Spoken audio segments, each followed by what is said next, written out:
Time now to talk some Jamaica Premier League football because three-time champions Harbour View are through to the playoffs of that competition following a 1-1 draw with Dunbeholden on Sunday. Last season's champions Cavalier, they went down 1-0 to Tivoli. The results from Sunday mean that at the end of the 22 match weeks in the preliminary phase of the competition, Waterhouse and Dunbeholden get a bye through to the semi-finals, while Mount Pleasant, Cavalier, Harbour View and Arnett Gardens will battle for the other two semi-final spots. On Sunday, Arnett Gardens, they face Harbour View, while Mount Pleasant battle Cavalier. Both games will be played at Sabina Park. Let's look at how the final table in the JPL. So Mobay, they finished bottom. Molynes United just above them. Portmore United, massively disappointing campaign for the Portmore men. Vere, respectable in the end after a very difficult start. Tivoli, sorely disappointed with missing out on the playoffs. They had a stumble at the wrong point in the season.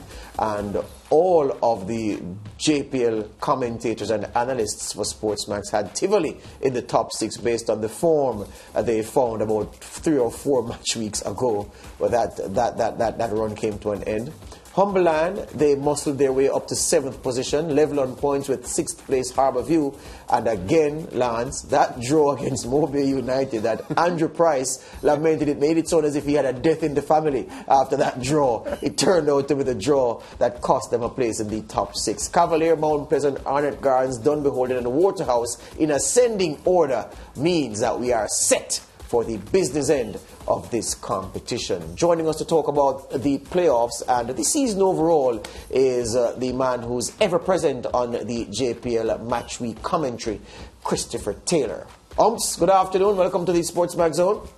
Greetings. Great to be here as usual. All right. Give us an overall perspective, Chris, on the JPL this season, the second season of the competition in this format, the highs and lows from the preliminary stage for you.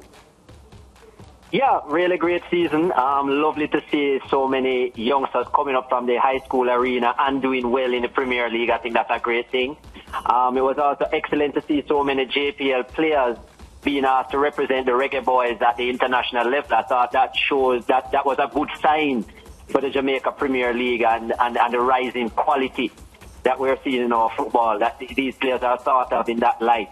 So I thought that was a contributing factor or a successful aspect of the JPL this season. But yeah, when it comes to the teams, obviously Waterhouse, most efficient of all the teams so far. Not necessarily the most attractive at times, but efficient. Best scoring team, best defensive team. And they have had some national representatives as well throughout the campaign. I think Dunbeholden, the easiest on the eye, probably the most attractive team with the likes of Fabian McCarthy and Nicoy Christian in the middle of the park. Nice tick-attacker football and really attractive to look at. And great to see a young team like Dunbeholden, young in terms of how long they have been around, get to the heights that they have gotten to so far this season, finishing second. Yep. And yeah, the most would agree that the most exciting team, especially from an attacking perspective, is Arnett Gardens with their big 4-man front, if you want to call it that. I mean, or 5 if you include the 2 off the bench and the 3 up front, the likes of Ronaldo Cephas, Marlon Allen, Kimani Arboin, and of course the experience of Fabian Reid coming off the bench and Steve Clark as well, who adds the pace. So I think that basically defines, the teams that we have seen so far. Mount Pleasant started very well, fell off, and some changes in the coaching staff as well, which kind of upset the apple cart. A big transfer window, which I thought worked against them, but great to see them recover and get into the playoff spots. And as I say, Cavalier and Harbour View just getting in at the end. Harbour View very inconsistent this season. If you look at their results, they have probably an even spread of draws, wins and losses. Yes. You know, I was having a conversation earlier, gentlemen, with Fabian Reid, the Arnett Gardens marksman, the veteran, and he said to me that Boy, it's business time now. It's that time of the season. He said, no, it's the time. No, it's not the season. No, it's not the time of the season for boys. It's big man time now. And I said, well, yeah, you're the big man. You need to step forward. And he stepped forward with 2 goals in that Waterhouse performance. Before we ask you about the playoffs, Chris, Lance will take that. I want to ask you your biggest disappointment of the season in terms of the performance of an individual team.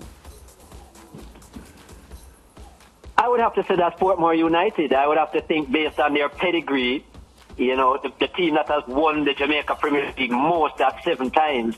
For Portmore United to finish 10th with the likes of Lenny Hyde at the helm for quite a while and now Philip Williams, I think that is disappointing based on the stature of the club. Of course, based on the run that Tivoli would have made, 7-match unbeaten run, for them to fall away with a 3-match, to lose 3 matches in a row at the crucial point is disappointing, especially with Jermaine Teddy Johnson right there in the thick of things who has the experience. But I think an overall season, Portmore is the most disappointing. Finishing 10th for Portmore is an appalling campaign. Yeah, all right, let me go toward the playoffs now, Chris, because the Golden Boot race is an interesting battle. And Daniel Green, Cardell Benbow, and Ataforai Bygrave are all with teams that are in the playoffs and are leading in the Golden Boot race at the moment. Which of those 3 do you think would be best placed to win the award? Very good question. I think Ataforai Bygrave has fallen off a bit towards the latter end of the season and hasn't really got amongst the goals for the Reggae Boys either.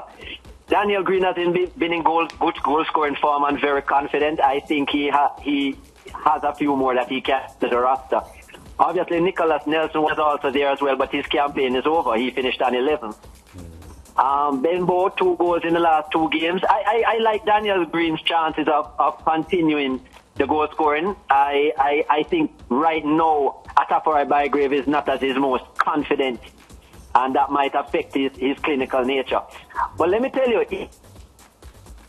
the name of who is behind, but trust me, based on he's played, he gets there pretty quickly, is Trevante Stewart, who currently sits on 9 goals, 3 behind, but as we know, based on the form he's in, he has scored so many goals in a quick space of time towards this back end part of the season that he could very well create some trouble. Yeah, himself and Ronaldo Sifa. Yeah, well, Dunbeholden and Waterhouse have positioned themselves to skip the first part of the playoffs. Dunbeholden has impressed all of us, Chris. There's no question about that. You spoke about them earlier on. How would you rate their chances, 1 out of 10, 10 being the best, of course, of going all the way and winning the title? Right now, I say 6. 6? Yeah. I think that we spoke earlier in the season about how much the thin nature of the squad would show its ugly face at a certain point. And I think that right now, their dependence on this starting 11 for the entire season, I think has now left their legs a bit tired. I think it's been shown in Dunbeholden performances. Yeah, that they are weary. They're showing a bit of they're struggling now at the rank. So, I again get into this stage. Dunbeholden are not used to this stage as well. Experience and so on may tell the part. Mm-hmm. Yes, as I said, most attractive team for me and the team I've enjoyed the most. But I think that the pedigree of some of the other teams might tell in the semi-finals. Yeah, you talked about the roster just now, but I know that Dean Andre Thomas, who was their most potent striker in previous years, is now finding himself again. He has scored twice in the last 3 games, Dean Andre Thomas, and maybe he's coming to good form at the time that Dunbeholden will need him most to support the other front men. They might have themselves in a pickle then, because how do you decide between Ataforai Bygrave and 11 goals, Dean Andre Thomas, who has a couple, and of course Peter McGregor, who since that amazing miss a few months ago, he's really gone. I just presented that, Chris, because you were saying you think their squad is a bit thin, and outside of their front 11, there's not much to choose from. I'm saying coming off the bench, he's someone that could help them, because when you get into the playoffs, you need players to turn to if things aren't happening well for you on the field of play at the time. Yeah, fair enough. But as I said, 1 out of 11, and you look at the rest of the team has been that starting 11, unlike most of the other teams. There's not been a lot of rotation in their starting 11. It's basically been that starting 11 once all players are available. Yeah, you just... Obviously, Dean Andre Thomas has come in because Bygrave has been out. Yes. Yeah, but I'm just saying he's scoring. He's not just come in, but he's scored twice in the last 3 games. You mentioned Arnett as being the most attractive team that you've seen so far, and not many would disagree with that. But Ronaldo Cephas has gone to Europe for some medicals with North Macedonia club, so they may not have him for the playoffs. How badly do you think that would affect Arnett's chances? Very bad. Very bad. I think that's huge. I mean, it's huge for him that he's gotten that opportunity. Maybe we're saying it's bad timing for Arnett Gardens. But I think that's a big hole for them because the attention that Ronaldo Cephas draws because of his goal-scoring ability and his pace on the left-hand side, which hasn't been able to have been matched by a wing-back all season. I don't think they have a player to replace that. Yes, they have speedy players, but potent, speedy players, I don't think so in the flank area. Steve Clark will probably come in, but he's yet to get off the mark this season. Yeah. So I think that's a big hole, a big gap for them to fill. But as I said, apart from that, they do have quality. Harbour has had his best season hands down. Marlon Allen with a brace in the last game, the young 20-year-old, 9 goals. And then Parker Blacks, as we said, you know, Fabian Reid, a man who scored almost 60 goals in his Premier League career and coming off probably a man of the match performance in the last game as well. So there is quality there, but I think Cephas will be missed. Okay, all right, Chris, we're going to leave it there. We're out of time. We have the entire week to talk more about the semi-final, with the quarter-final playoffs that start this weekend, and then we'll hear more about the Mount Pleasants and the Cavaliers and Waterhouses of this world. Bye, Chris. We'll talk again. Looking forward to it. Yeah, more on the zone after this.